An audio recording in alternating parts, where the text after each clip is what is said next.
Welcome to Hardcover Feedback. I'm Tracey Hill. And I'm Jen Billingsley.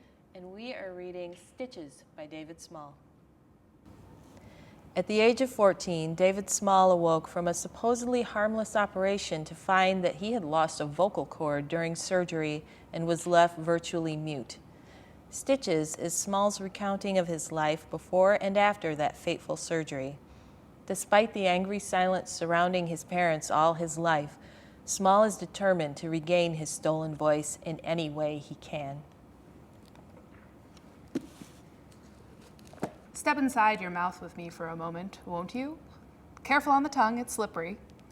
Now you see down there, those folding screens over the tunnel of your throat, those are your vocal cords. When air flows over them, they vibrate like the strings on a cello. Your vocal cords make the sounds of your voice, your curses, and your prayers. When I woke up from operation number 2, I had only one vocal cord. And with only one vocal cord, the sound you make is... ah! How horrifying. Yeah. And Biographical, but still, this is a horror story. absolutely one of the slowest, quietest horror stories I've ever read, but absolutely just a horrible, horrible childhood. Yeah. Everything about this was so cohesive. Mm-hmm. Like the tone and the tone of the illustrations and the font, like his font, his handwriting, Mm-hmm. and the setup, like everything for it built to this horrifying event, which is this surgery. And Yep. And it's so horrifying. I appreciate I was wondering why it started so early, you know, and it's so early in his life, like he's a little kid when it opens up. Well, there's a reason for that, because we need the background information as to why he would eventually end up needing this surgery, and the kind of background that he's coming from, The that adults in his life, who just do not care about him and do not take care of him properly. like the lack of agency for this character is so heartbreaking. It's startling, and he tries as a little guy to you know, sneak off when no one's looking and then not say where he's been, and he does that, but he has to deal with this unbearable silent tension between his parents all the time. And his father's a doctor who's hardly ever home. His mother's just this furiously angry person all the time. And it's not until we get to the point where he's got a growth that needs the surgery, and it's not till we get to that point that the problems between his parents and between him and each of his parents really starts to come out. And the visuals that you point out are really, really important, because this book and the story that he's telling relies so hard on silence, on how damaging it can be and how awful it is when it's forced upon someone so young. And just you can tell that the author illustrator is an observer of humans and of facial expressions, because the face is not just that he makes as drawing himself as a child and being yanked around, just like the body, like when he's being yanked around by the adults. The adults are so monstrous. They are. They're looming over him, and we see so much from a kid's point of view. We're looking up into the faces of these adults, and he uses shadow, like for such uncomplicated drawing. I don't want to call it simple, because every line that he lays down is so deliberate.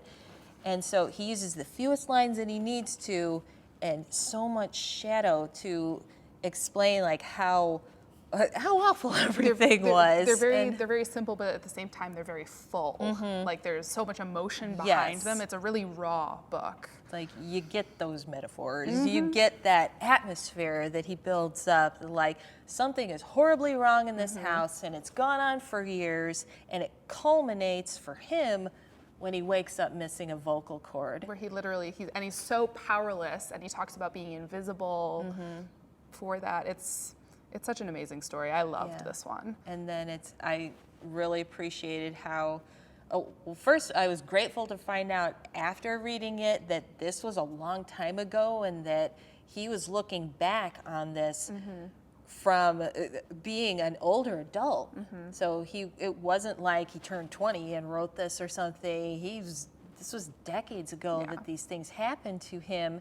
So yay, he survived, because I was rooting for him. I don't always root for people just because, oh, here's my memoir, feels bad for me. It's not like that. It's like, this is what I grew up with. I'm trying to show you exactly the kind of hole that I was in. And boy, does he ever.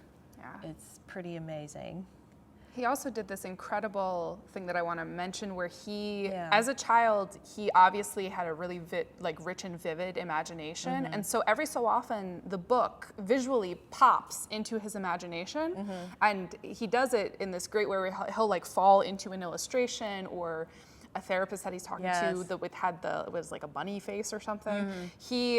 And so those, sometimes there would be the danger of that being distracting and pull you out of the story, but all it did was just make you really like buy into this young child, and like you really just engaged with him, and it pulled you to become closer to him, I feel like, because you saw these little pops of creativity and this imagination, and you're like, no, stop squishing him.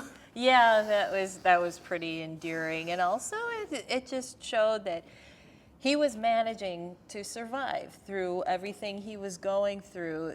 And he was abused. He was Real life survival horror. He That's was what this book being is. abused and neglected, and so it might be very difficult for some people to read that. I know I had a really visceral response to certain panels in it, and not even of the surgery or the vocal cords, but other things early on. And so it might be difficult for some people to navigate, but still so worth it to read. Yeah, it's an incredible story. And it would be a hard one to share. Not everyone would be willing to tell of it, and not everyone would be able to handle it so well. Yeah, absolutely. So that said,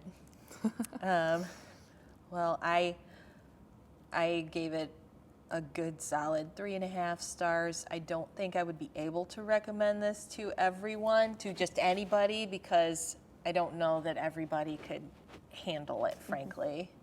And I gave it 4 stars, also because I will definitely read this book and possibly own it at some point. So it resonated with me. It was an incredible work of art and a great graphic novel. Yeah, absolutely, a great graphic novel. And it needed to be one. Absolutely.